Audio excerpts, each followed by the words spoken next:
Hi, everyone, and thank you. My name is John Poulos. My pronouns are he, him. Visual description, I'm a white man in my mid-20s with wavy brown hair and a beard, with a blurred background. And I am a senior policy advisor here at the Autistic Self-Advocacy Network. And today we're going to be talking about what's happening with Medicaid.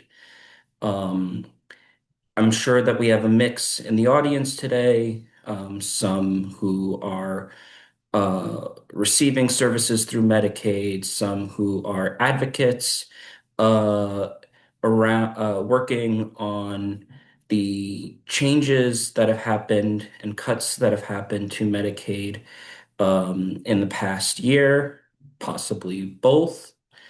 And so purpose of this webinar is to give a broad overview of what we currently know, what is currently happening, and how you can best prepare or get involved.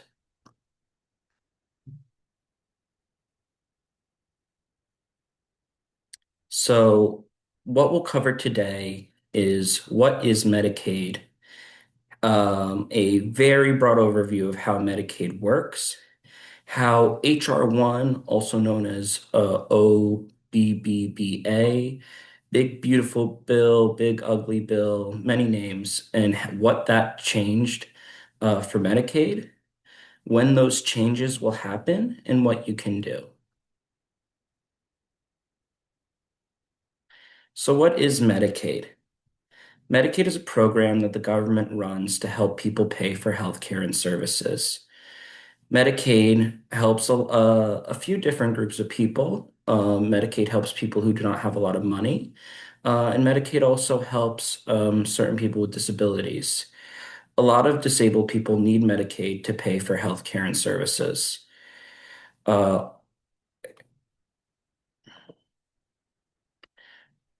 and then who makes the rules about Medicaid? So Medicaid is a shared program. Um, that means that both the federal government and state governments are involved on what Medicaid does and can do. So the federal government makes rules that Medicaid must follow. These rules decide things like who can get Medicaid, how much money each state gets for Medicaid, and what information someone needs to provide to get Medicaid. The state governments run Medicaid programs. They can also change some of these rules around what it takes for somebody to get Medicaid. This is why Medicaid is called different things in different states. In California, Medicaid is called Medi-Cal. In Tennessee, Medicaid is called TennCare.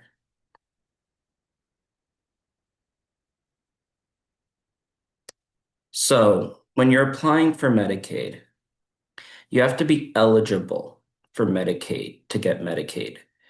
And what does eligible mean? Eligible means that you follow certain rules, and that the government will decide based on those rules if you are eligible. There are a lot of different ways to be eligible for Medicaid. The form you fill out when you apply for Medicaid gives the government information about you to show if you are eligible in one of those many different ways. This information can include things like how much money you make, how many people live with you, your disability status, and more. So we're going to talk about a couple terms to know uh, that will help us understand Medicaid and the different parts and different pathways, as well as helping understand the changes happening to Medicaid right now. After we go through the terms, we'll talk about the changes.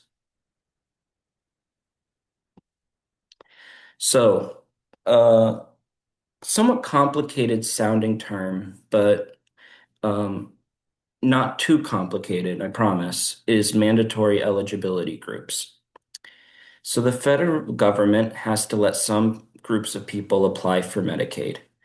These groups are called mandatory eligibility groups. So these are the people who have to be covered by Medicaid. So, for example, it's certain low-income families that meet the requirements, pregnant people, and people receiving supplemental security income. Being part of a mandatory eligibility group does not mean you automatically get Medicaid. That said, people who get SSI and are eligible will be automatically enrolled, but most people do still have to apply.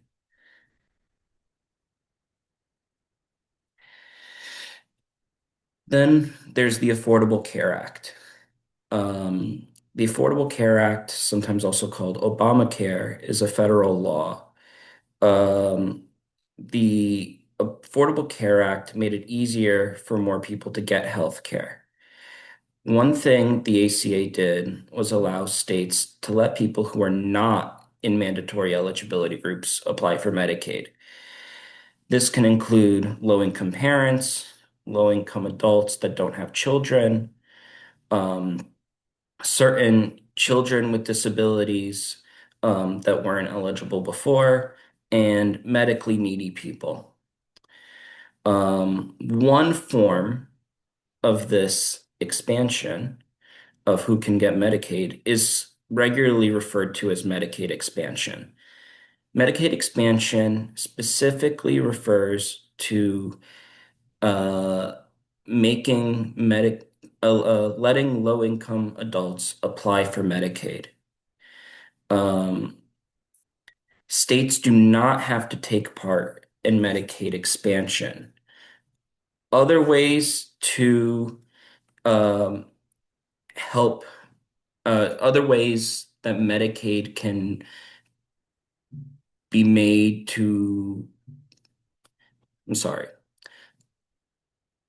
other ways that states can allow more people to apply for Medicaid include the use of 1115 waivers or running state-only programs. There are also 1915 waivers, some of you may know as home and community-based services waivers, that can also be used to expand who can get home and community-based services. And we'll talk more about what HCBS or home and community-based services are later.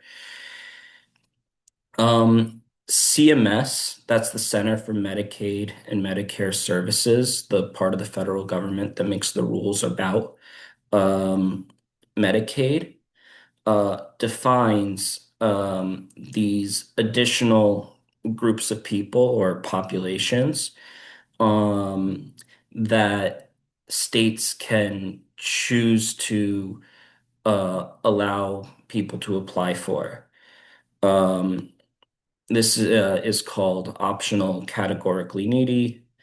That's not as important right now, um, but it's just another way to think about all the different ways that um, new people were able to get Medicaid because of the Affordable Care Act.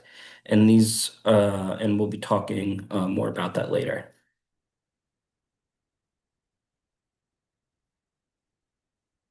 So, proving disability for Medicaid. Some people need to prove their disability in order to get Medicaid.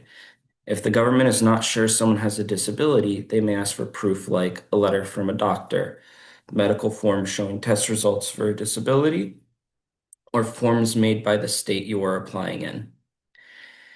I want to be very clear that people who get SSI do not need to prove their disability again to be eligible for Medicaid. Um, SSI, as I said before, stands for Supplemental Security Income. People who get SSI already prove that they are disabled when they applied for SSI.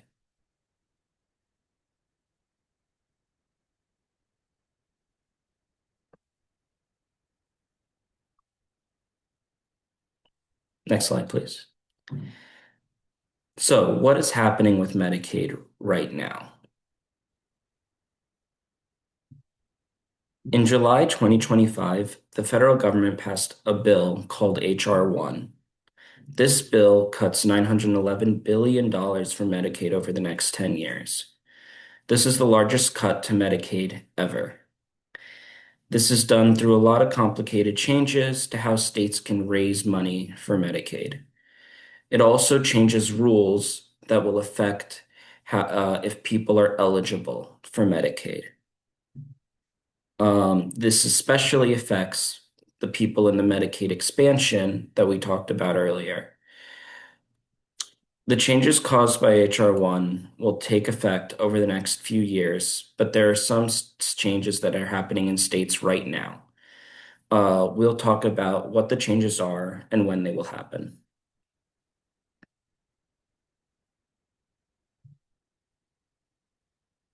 So, what will Medicaid cuts do? It's going to make it harder to get Medicaid coverage. It changes how often some people need to reapply for Medicaid, and it changes what some people need to do to keep their Medicaid. It also changes who can get Medicaid. For example, many immigrants who follow immigration laws to live in the United States uh, that used to be able to get Medicaid but no longer can. This is a category referred to as lawfully present immigrants. Now, not all lawfully present immigrants can no longer get Medicaid, but many can't that previously could. And we'll share a resource in the chat where you can read more about that.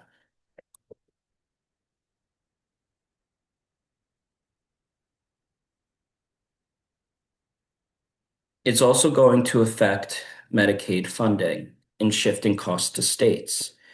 States are going to have to cover what the federal government is no longer covering because of these cuts, or shrink services and eligibility. This is something that we're already starting to see happen in states right now, and that's going to affect everybody who has Medicaid. So what does shifting costs to states mean? The federal government and the states both spend money on Medicaid. It's shared. Because of the cuts in HR 1, the federal government is spending less money on Medicaid. If a state does not make up the difference and spend more money on Medicaid, it might have to cut services from the state's Medicaid program. It also may have to make rules that fewer people can be eligible for Medicaid, cutting some of those optional categories that we talked about earlier. Or also have to pay providers less, causing some providers to close, meaning it is harder to get services in your area. Some states have already started to pay providers less and are already considering proposals uh, to cut services. I don't know where the attendees today are currently located, but there has been a lot of activity in Idaho and Utah that folks may have seen in the news. Colorado continues to be a place where a lot of cuts are being discussed and fought against. There's been a recent proposal in Missouri, and we expect to see more in many more states um, uh, as the year continues.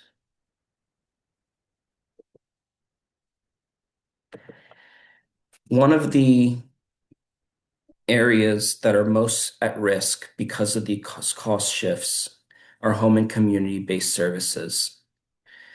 Home and community-based services, which is, home health care, long-term service supports.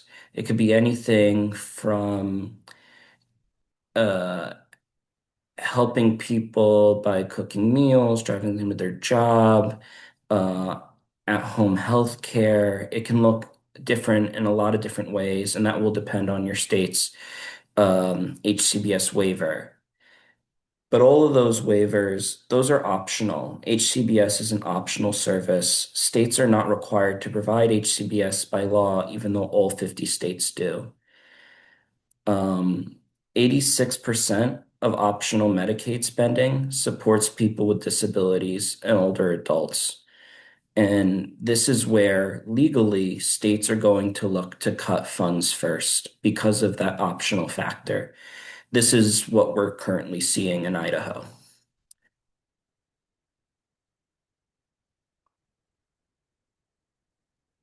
In some states right now, Medicaid pays fully for things like doctor's appointments, medications, and medical care.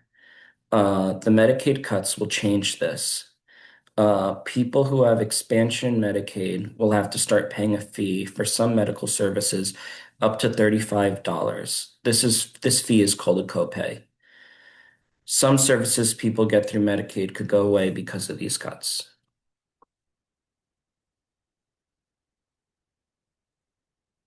So whose Medicaid coverage will change with the cuts? Um, Adults who get care through Medicaid expansion, and some lawfully present immigrants who could previously get Medicaid. And again, you could read more about that at the link from the National Immigration Law Center we shared in the chat. How often will people have to apply for Medicaid?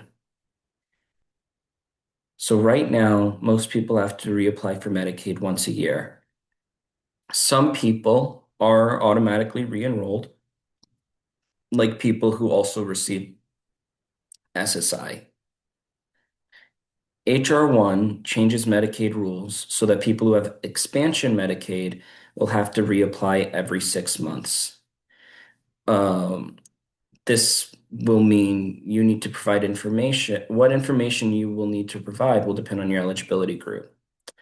People who are eligible for Medicaid because of their disability, and so that's specifically the disability pathway, should not, or disability pathways, I should say, should not have to reapply every 6 months, but we will not know for sure until states implement the new systems. States also will have a bit of flexibility to change it to monthly renewals. Um, but again, we're waiting for more guidance from CMS and to watch how the states implement their systems. And that's something you can advocate against. But again, we'll talk about that more later.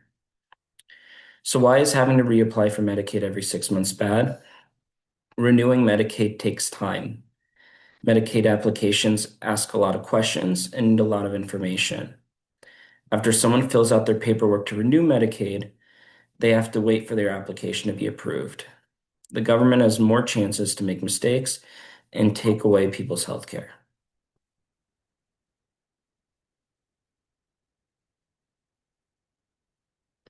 So Medicaid work requirements. This is applied to the expansion population. The Medicaid cuts made new rules that every adult 19 to 64 getting health care through Medicaid expansion will have to meet work requirements. Work requirements means a person must do 80 hours of work, job training, or volunteering each month to keep their Medicaid. The person will have to do a lot of paperwork to show the government that they did the 80 hours. These are different from work requirements for SNAP food assistance, or TANF cash assistance. I'll also add that we do not know, say you are a person trying to meet the exemption for the work requirements, or sorry, trying to meet the work requirements. If you do 50 hours of work, 20 hours of job training, 10 hours of volunteering. We don't know how they're going to properly count that. We're still waiting for more guidance.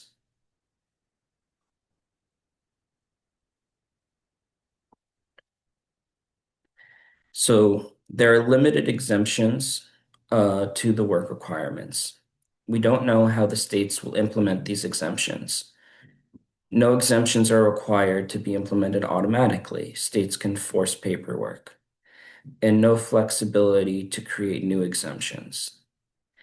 People with expansion Medicaid need to already have been doing the work requirements for 1 month before they apply for Medicaid.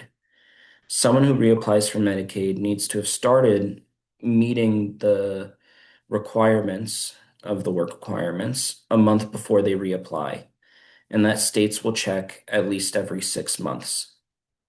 Some states can choose to make that look back period for how long you have been following the work requirements longer than 1 month. They can make it 2 months, they could make it as long as 3 months.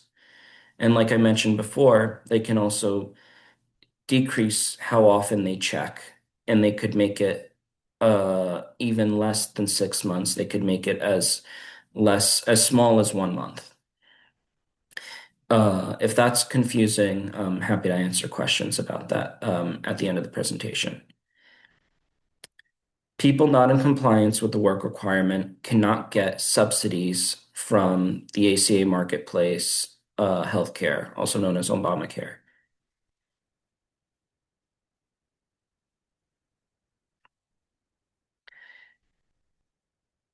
There are also exclusions from the Medicaid work requirements. So we talked about exemptions. So that's certain ways to, uh, and we'll talk more of those in specifics later. Um, but these are people that the Medicaid work requirements do not apply to at all. So Medicaid work requirements do not apply to everyone. Some people need to be excluded. So these are people under age 19 or are 65 and older. People receiving Medicaid specifically through the aged, blind, and disabled pathways, enrolled in or eligible for Medicare, uh, or receiving Medicaid for pregnancy or postpartum coverage. You should not have to apply for an exemption. That is supposed to be automatic.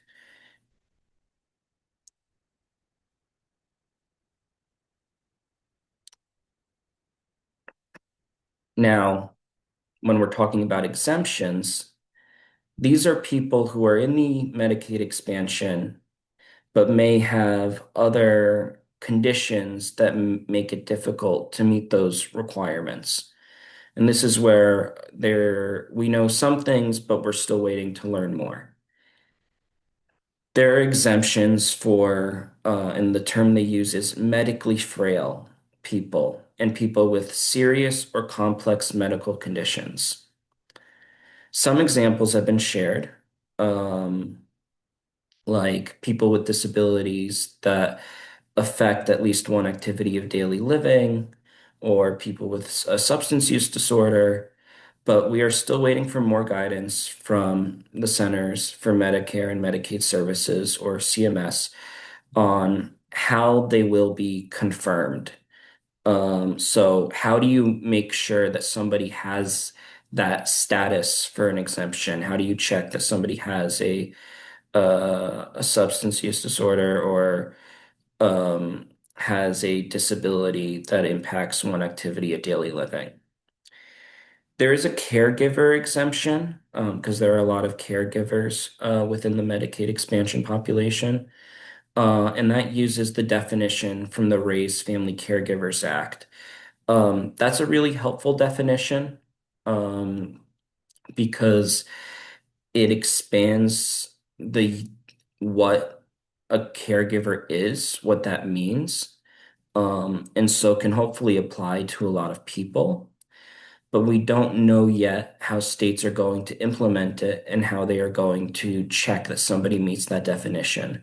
That's something that we're still working on and something that you can get involved in through advocacy. And again, I want to be clear that no one who has SSI should be affected by the work requirements or asked to prove their disability. So when will all these changes start happening? Already, we're seeing states talk about um, the changes for HR1 implementation. That's because many states, state legislatures are currently meeting. Um, based off of the dates within the bill and the CMS guidance, um, we're looking anywhere from July to September 2026, where you could see states start telling people about what their work requirements are if they're in the Medicaid expansion. I say July to September because September is when you'll see it for the states that are doing the 1 month of compliance. Um, but for those that will have a longer period, you could see that as soon as July. The exception is currently Nebraska because of certain things that they are doing with 1115 waivers. That's more complicated than the scope of this webinar, where they are preparing for a work requirement compliance check in April and May. If you are an attendee and you live in Nebraska and you have more questions about this, please reach out after and we can connect you um, to people who are working on advocacy in the state. Um, Starting in October of 2026, some lawfully present immigrants can no longer get Medicaid. Federal funding for emergency Medicaid, which provides Medicaid live coverage for non-citizens in some states, also decreases. The work requirements officially begin on January 1st, 2027, and this is where the 6 month coverage window begins as well. And then the cost sharing provision, that $35 that we talked about before, the copays, that starts in October 2028. So let's talk about some of the actions you can take. It's not a fully comprehensive list, um, but it is some of the advocacy measures as well as how to best prepare yourself. We're looking at a 50-state strategy here, so you should look up local organizations for help. Organizations that you trust based off of your local area. And so that may look differently depending on where you live. Some places, some organizations that could be helpful include your state's protection and advocacy agencies, your state's developmental disabilities council, your state or local area's ARC chapter, nonprofits that are funded to assist in navigating Medicaid eligibility. And honestly, you can try to speak with your state Medicaid agency or local social services departments. Depending on the state you live in, will depend on how helpful they are. Um, so I want to make that very clear. Um, but these are the people who are in charge of implementing these changes, and so they're going to have the most information about it.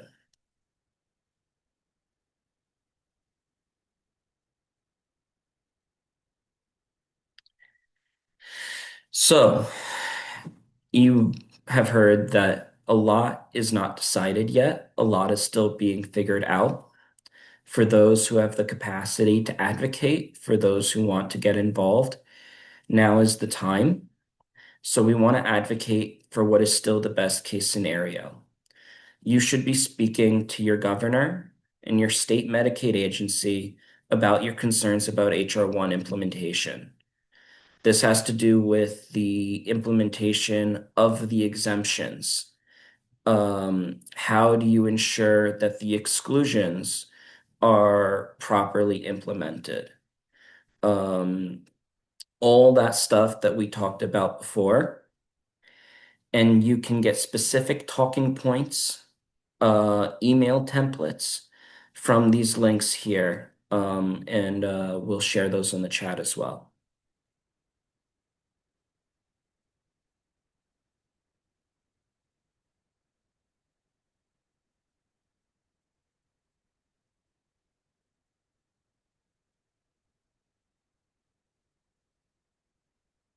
If you are looking to do more advocacy and specific advocacy, Justice and Aging had a training on February 5th on ways to reduce the harm caused by work requirements in your state.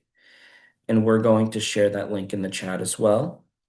Um, Unfortunately, that training was not in plain language, but there is a lot of useful information there, and be happy to answer any questions about that as well.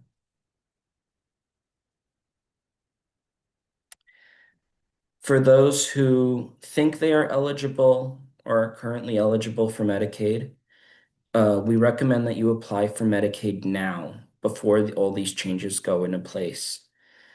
Apply for Medicaid as soon as possible.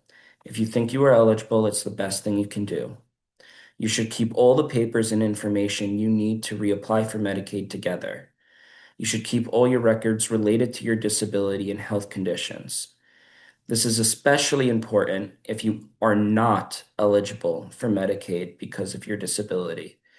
That's because of um, if you're eligible through the Medicaid expansion and then you're trying to meet the exemption for the work requirement.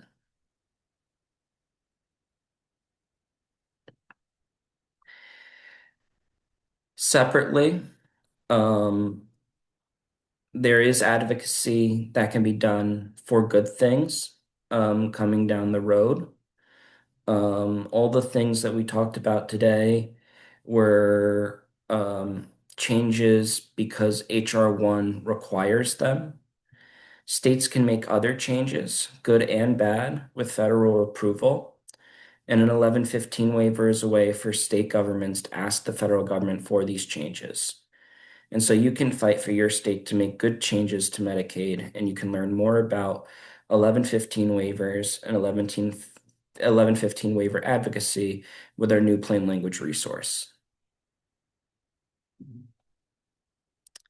And with that, thank you for listening and happy to answer any questions. If you'd like to ask a question, you can submit questions using the Q&A feature. On the bottom of your screen, you can click More and then Q&A to submit your question. It looks like we have 3 questions right now, John. Do you want me to read those out loud for you, or do you want to read them? I can read them. Sure.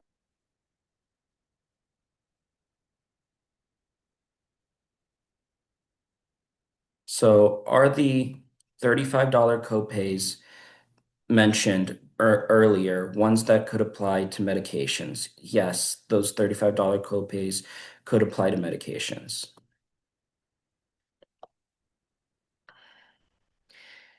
If we received age, blind, and disabled funds through the state, are we considering that pathway automatically? I'm going to need a little bit of clarification. If you are receiving age, blind, and if you are receiving Medicaid through the age, blind, and disabled pathway, um, the work requirements will are not supposed to apply to you. If that answers your question, um, great. If not, if you could please clarify, that would be helpful.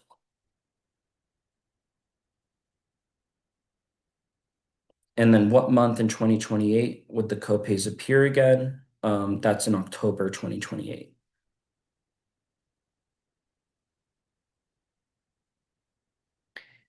Is there a simplified way to report work hours or somewhere to go to have these submitted so a person can be assured that there will be no interruption to their benefits? That is going to be determined by the systems that the state builds, and that's going to be different depending on the state. That's the exact kind of thing that your state Medicaid agency needs to hear right now. Those are the types of concerns of how you want that to be as easy as possible to submit that information.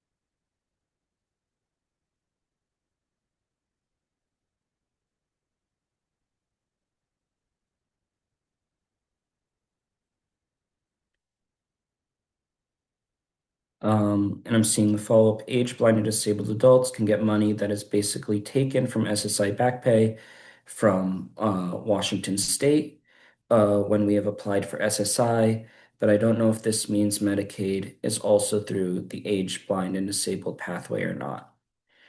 Um,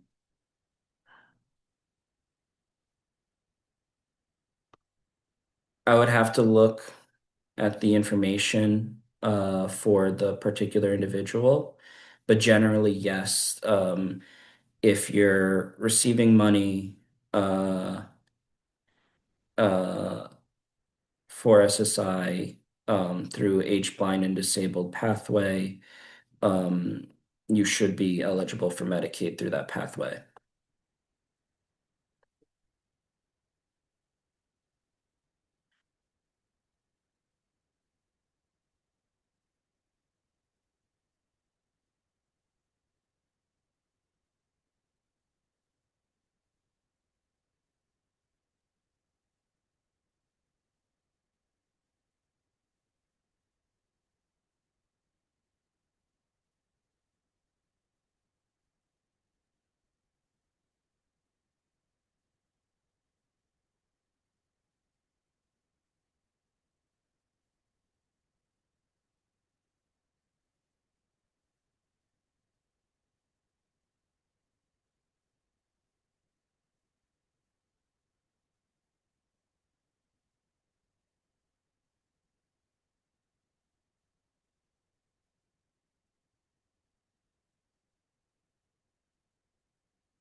I'm just looking to see if that there are more questions.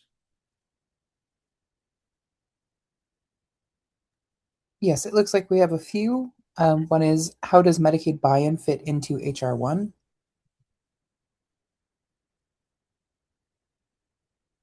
I'll have to, I can't answer that at this time in full. I apologize. It's not the full focus. There's some impacts on Medicare savings programs, but I think I don't want to confuse anybody. I apologize.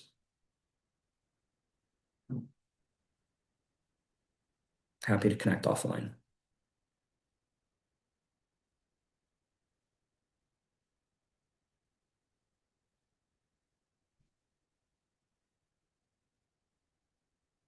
And then I'm seeing one other question. Is Medicaid going broke, and will these regulations chances keep it solvent?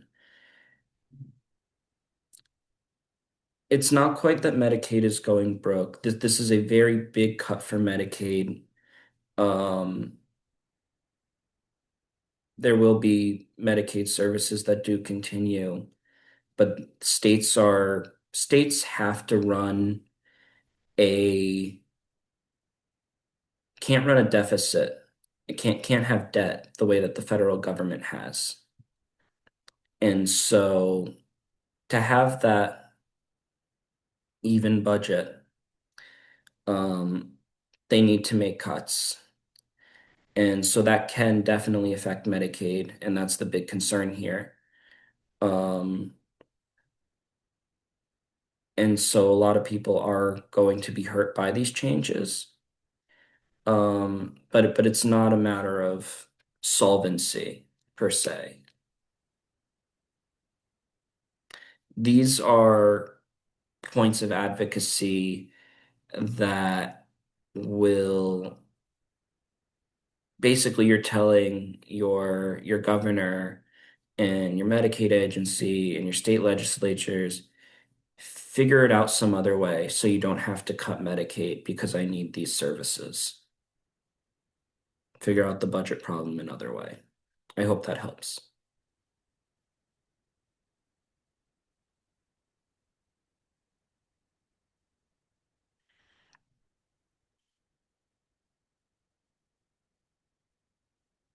Is there any timeline for when they will have a process in place for proving a disability such medical condition that isn't proven through Social Security?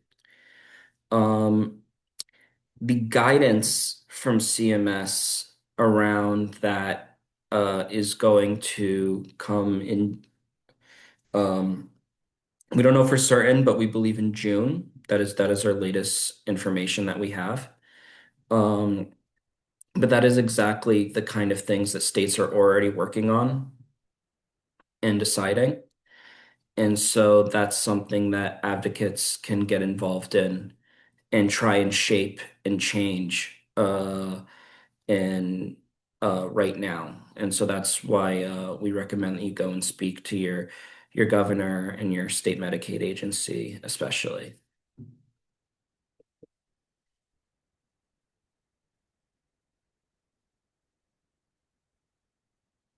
Where is a good place to find out what changes our specific states are making and what money our states are allocating? Um, that for what changes your specifics, your states are making, that information is going to come from your state Medicaid agency, and you should go to your state Medicaid agency's website, and you can give them a call as well. Uh, and then what money our states are allocating. Uh, that is going to have to do with your state's budget. Uh, and so that's something, if they're setting a new budget, that's coming out of your state legislature, or if it's how it's implementing the current budget. Again, when it comes to the Medicaid cuts, that's something you're going to want to speak to your state Medicaid agency and contact the governor about.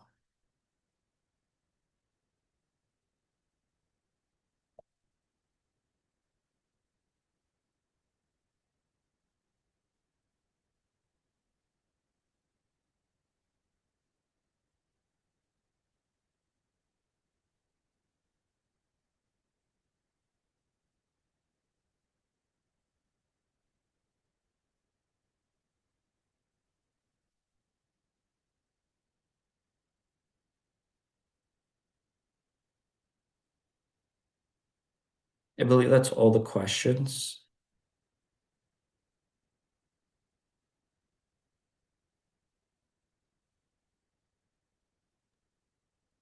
It is. I think we can go ahead and wrap up.